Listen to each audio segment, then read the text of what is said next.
اگر انسان میں اتنی قابلیت ہے کہ وہ بے جان پتھروں کو جوڑ کے اتنے خوبصورت شاہکار بنا سکتے ہیں تو نرم اور نازک احساسات رکھنے والے ٹوٹے دلوں کو جوڑ کے پتھر ہونے سے کیوں نہیں بچا سکتا؟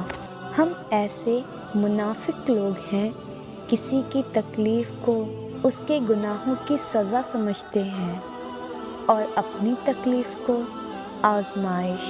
بعض چیزیں ہماری قسمت میں ایسی لکھی جاتی ہیں، ہم چاہیں یا نہ چاہیں جو ہونا ہے وہ ہو کر ہی رہتا ہے، اور بعض چیزیں نہ مانگنے سے ملتی ہیں نہ جدوجہد سے، لیکن پھر بھی ہماری قسمت انہیں ہم تک کھینچ لاتی ہے۔ دل کا اچھا ہونے سے کہیں بہتر ہے انسان زبان کا اچھا ہو، کیونکہ لوگوں کا واسطہ سب سے پہلے آپ کی زبان سے پڑتا ہے۔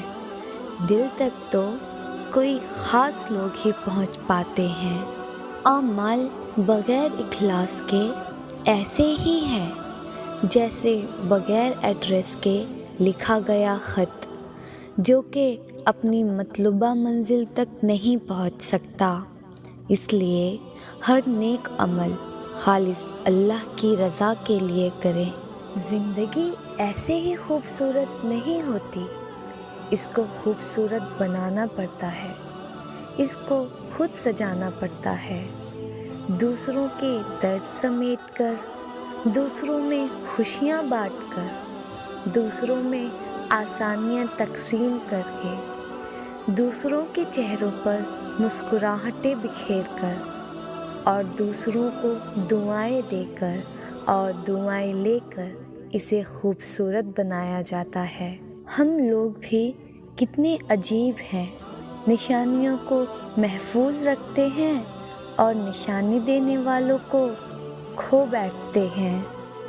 دنیا کا سب سے مشکل ترین کام اس بات کی وضاحت کرنا ہے کہ آپ کسی کے ساتھ کتنے سچے اور مخلص ہیں۔